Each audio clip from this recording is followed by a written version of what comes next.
Yo, what's up, everybody? Welcome to another episode of The Progenitor. This is the podcast where we go over a director's entire filmography, talk about themes, scenes, pacing, and give a brief review all within 30 minutes. So let's get started. So, next up, we have this tale of greed and of the corrupting influence of money, fame, glamour, power. This next film takes us all the way to Italy and shows us the rise and fall of one of the most famous name brands in all the world.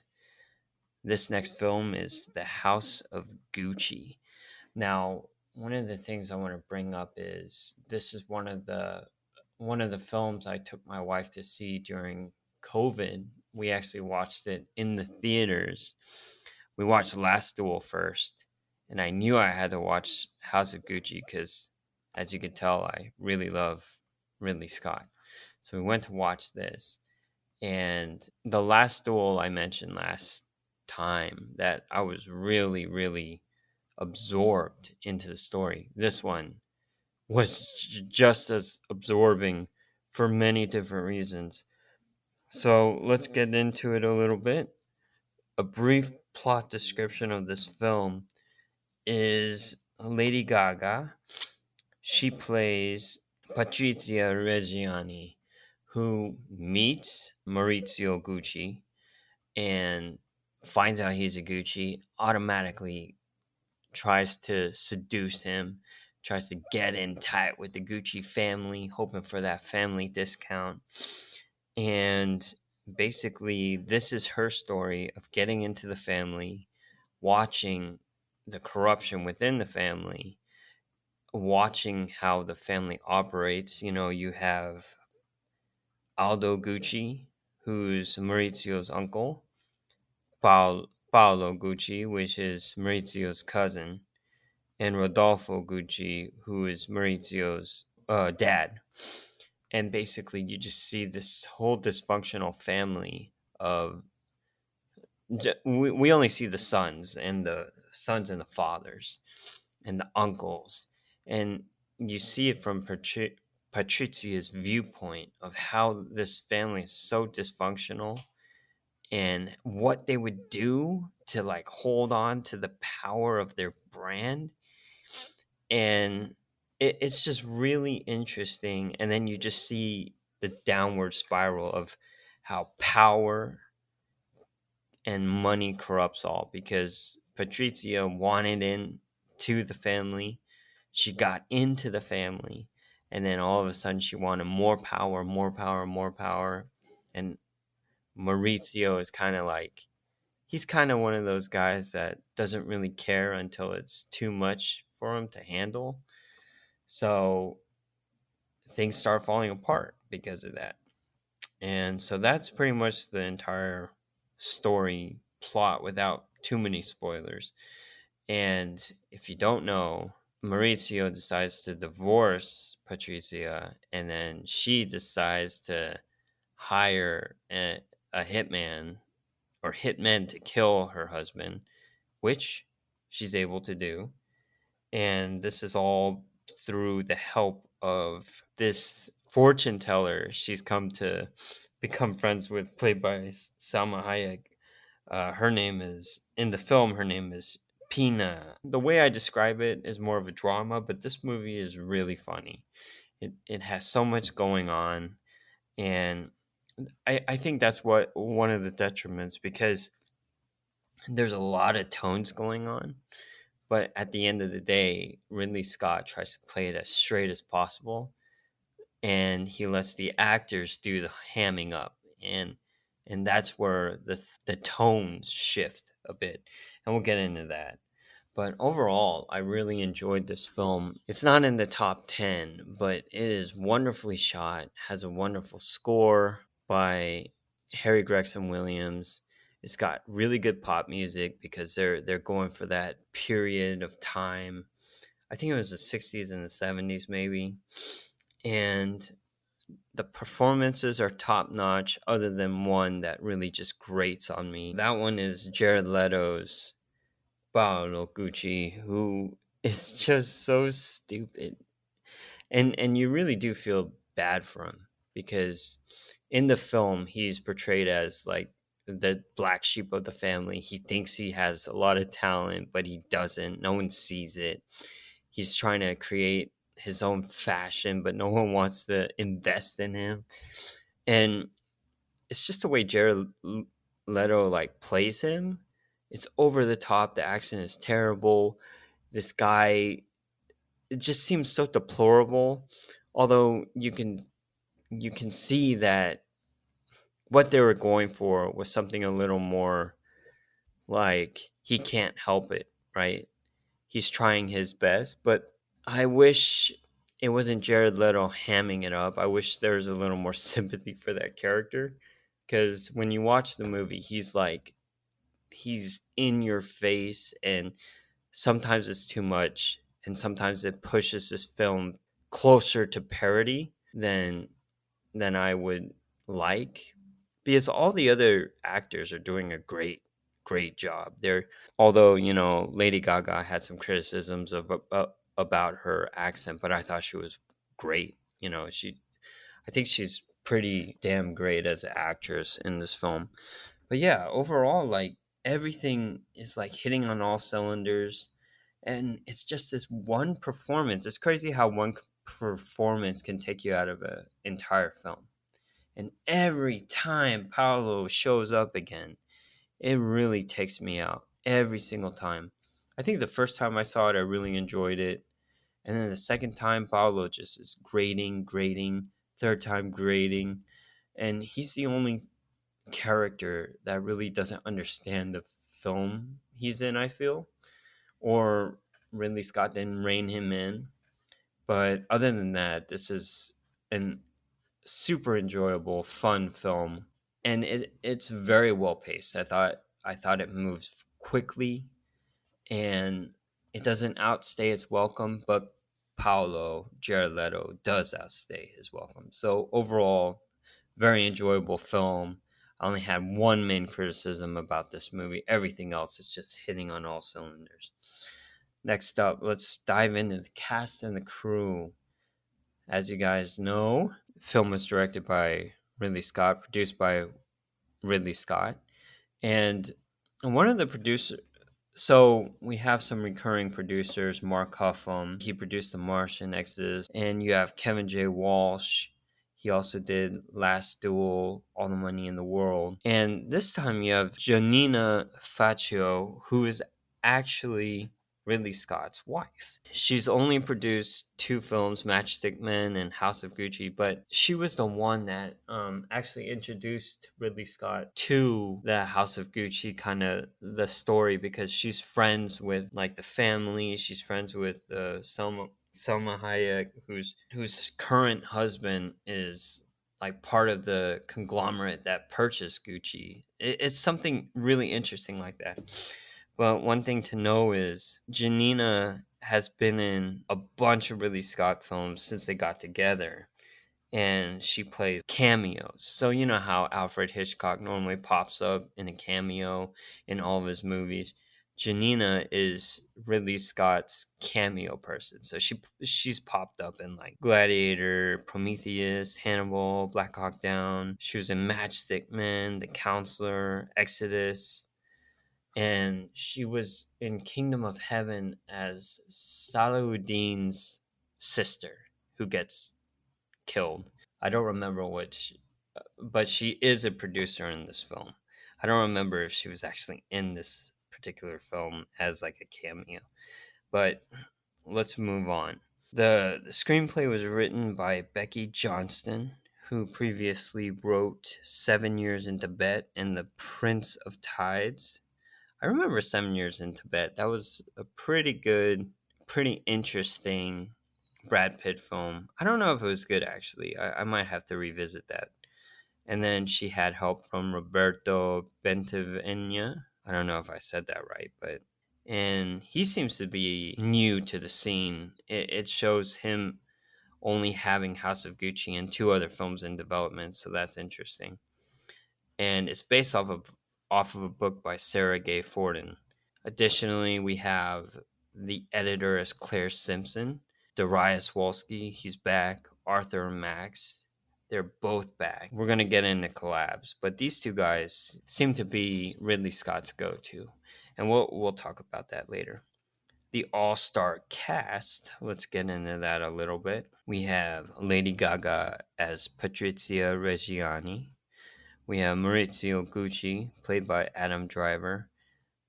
Paolo Gucci, played by Jared Leto. Aldo Gucci, played by Al Pacino. Jeremy Irons plays Rodolfo Gucci. And just these five at the beginning, you have Academy Award winners, you have Academy Award nominees, and it's just a powerhouse. First of all, Patrizia Reggiani, played by Lady Gaga. You know, she's been in A Star is Born. She's going to be in the new Joker movie. She's such a powerful presence. You have Adam Driver, already Kylo Ren in 3 Star Wars movies, Black Klansman. One of my favorite films ever is Inside Llewyn Davis. He has a really short cameo in that, but he's one of those rising stars, and he's one of those go-to actors that, like, if I hear he has a movie coming out, I'll go seek it out. Al Pacino, always one of my favorites. Godfathers and Irishman, just a powerhouse. And you know, he's freaking 80, and I think he's in his 80s in this, or high 70s in this movie, and he's hitting on all cylinders. He's great in this movie, and he's having a ball.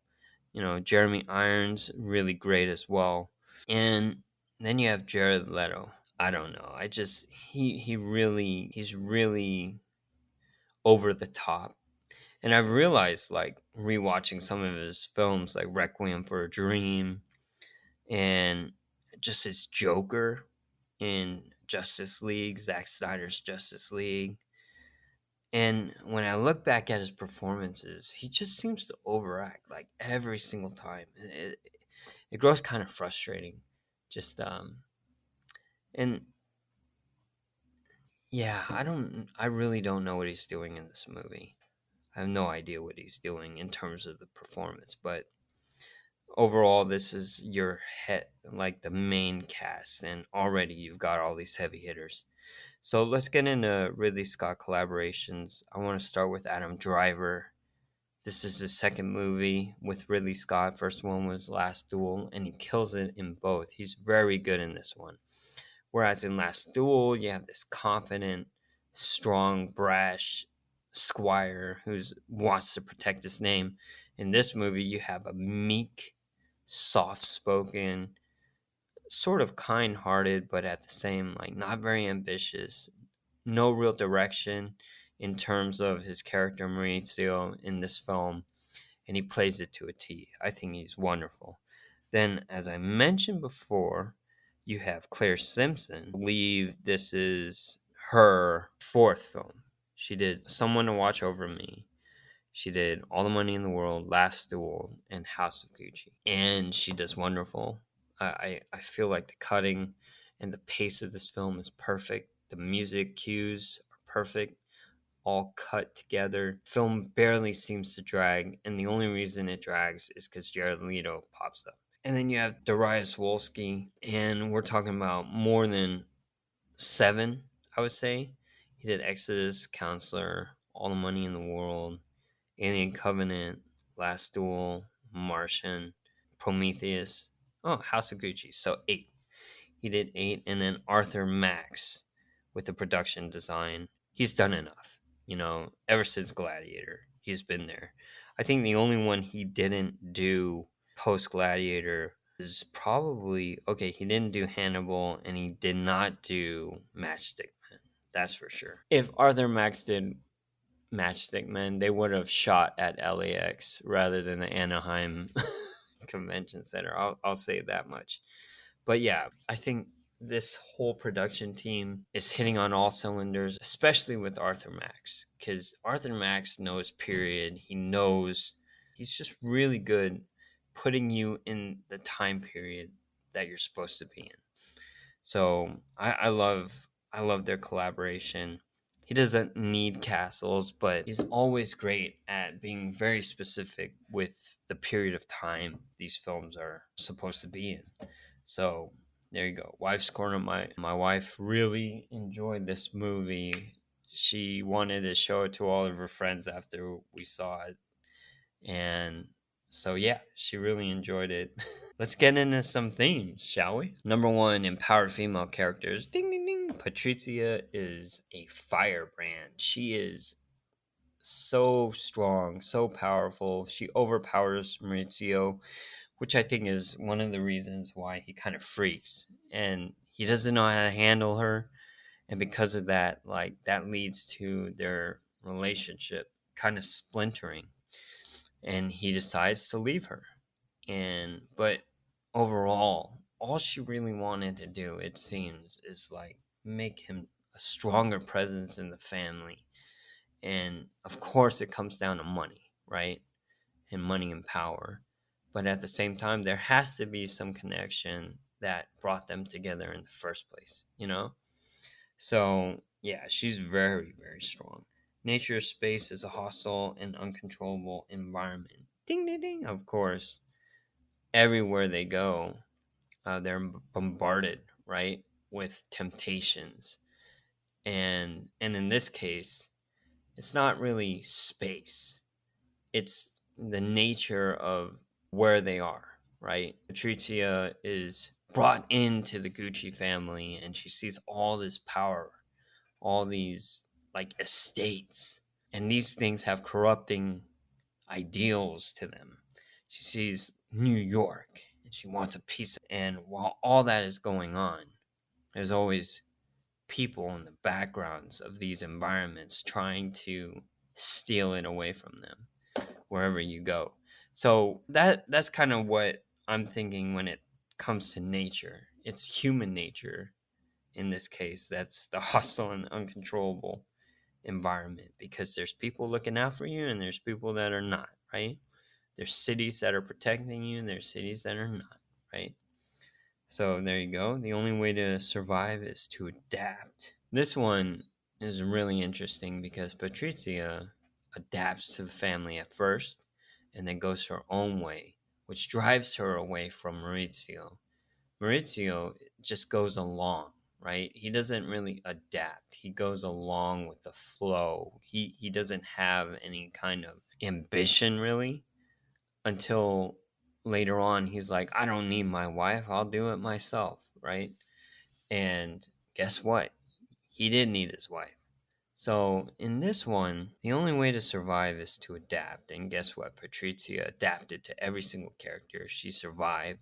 She hired a hitman to kill her husband, and she's still in prison, I believe.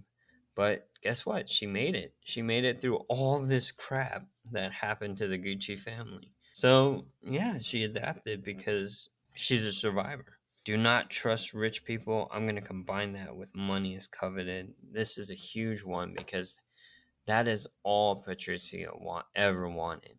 Because she comes from a family that's lower income in a sense, and then she gets this taste of money and power. Even though at the beginning of the film, Maurizio decides to leave his family name to be with her because his father's like, I don't want you to be with her. She's probably just like she just wants your money.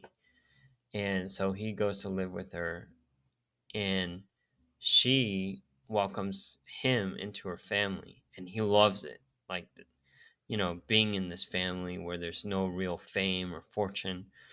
But she doesn't want it that way. She wants to get into the Gucci family. That's why she wanted to be with him in a sense. She wants that power. So slowly, that's the corrupting taste that she got from his name and from his sort of inheritance. She wanted Maurizio to be more aggressive, which is against his character. He didn't want that in this film. I don't know about real life, but she wanted power, she wanted money, she wanted fame. And that corrupted their relationship in a sense. Next up, age does not mean a thing. Yeah, Patricia's the youngest one, and guess what? She rose above everyone, and she did her thing. So, ding, ding, ding. Violence don't solve a thing, brains do. Fortunately, this is a big one because Patricia decides to hire hitmen because of the anger and the passion that she feels for her husband, that, they're in the middle of the divorce and everything. And the police are able to trace it back to her, so now she's in prison. If she had thought of another way of doing things, maybe that wouldn't be so. But she's a passionate woman, happy wife, happy life. Yeah, I blame Maurizio for this because he never really communicated his pains and his fears and his vulnerabilities in the movie, at least.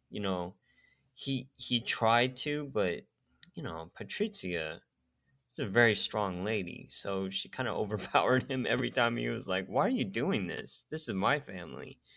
And then she'll show her ring and she'll be like, "This is our family." So she kind of just took the wheel a lot of time. Distrust of authority. Ding, ding, ding. Definitely. It turns out Aldo, played by Al Pacino, he's been selling knockoffs, and Patrizia finds out about it. And she's like, "What are you doing? You're going to taint the Gucci name." And he's like, "It don't matter. We're getting profits. Like, what do I care? As long as we make money, right?" So that leads back to the corrupting power of money, and money is coveted, all that stuff. So it's really interesting how Aldo was okay. All right, let's put these fakes in New York City, in the streets. We'll still make money because I'm selling it to these vendors who are selling it for half the price or whatever. And I think it's so interesting about the economics of the business at that time. They don't dive that much into it, but it is interesting for that moment that Patrizia would use that against Aldo to essentially kick Aldo and Paolo out of ownership. They have to sign over their shares to Maurizio in this conglomerate. So it's really interesting. Battle of the Sexes, yeah, it's Maurizio versus Patrizia all the way. And guess what? Maurizio loses his life. Next up, do not trust robots and androids. In this film, Maurizio is very unemotional. So I think you can consider him an android. Afterlife, death, God. In this one, not so much, other than the fact that, a lot of Italians are Catholic, and there's a lot of guilt in terms of her wanting to hire the hitmen. But once the hitmen do their job, she's actually really happy she gets her house back, and she kicks out Maurizio's girlfriend. And I thought that was really, really weird because that's the only thing she seemed to care about, like getting rid of this lady, this girlfriend who's occupying her married blissful home. Now let's talk about some scenes. There's one sex scene between Mauricio and Patrizia that's really, really funny. I like a lot of the scenes where Adam Driver is getting used to working at Patrizia's father's trucking business. It's all very like they have to set up the difference between the coldness of the Gucci family and the warmness of just like being an everyday 9 to 5 job. You know what I mean? And then another thing I forgot to bring up, Darius Wolski, one of his trademarks is this grayness, this darker palette to his camera work. And that continues here. This film is very, very cold in the way it's shot. And I think it goes well with the themes of the story. It's a very cold, cold story. I love any scene with Al Pacino in it. The only scenes that I can't get behind are always going to be Jared Leto, but there is one scene that I really like that he's in, and he's talking to Maurizio's father, Rodolfo, about starting his own line. And Rodolfo's like, "You are an incompetent fool." And Paolo pisses on Rodolfo's scarf design, like the trademark scarf. He pisses on it, and I that was the only scene I was like, all right, this guy this is a good scene with Jared Leto. Other than that, overall, this is a really fun, dark comedy about, the corrupting influences of fame and fortune. And I think it's wonderfully directed, wonderfully edited, shot, and it's got great performances other than Jared Leto. So it's definitely worth the view. And unfortunately, this is the end of Ridley Scott's filmography that has been released. I can't wait to see what he has next for Napoleon and Gladiator 2. But until then, we have one final episode where I will be ranking all of Ridley Scott's filmography, giving really quick capsule reviews on why I put them where I put them. So yeah, join me for the final summation of the Ridley Scott Beauvoir, and we'll talk to you then. Bye.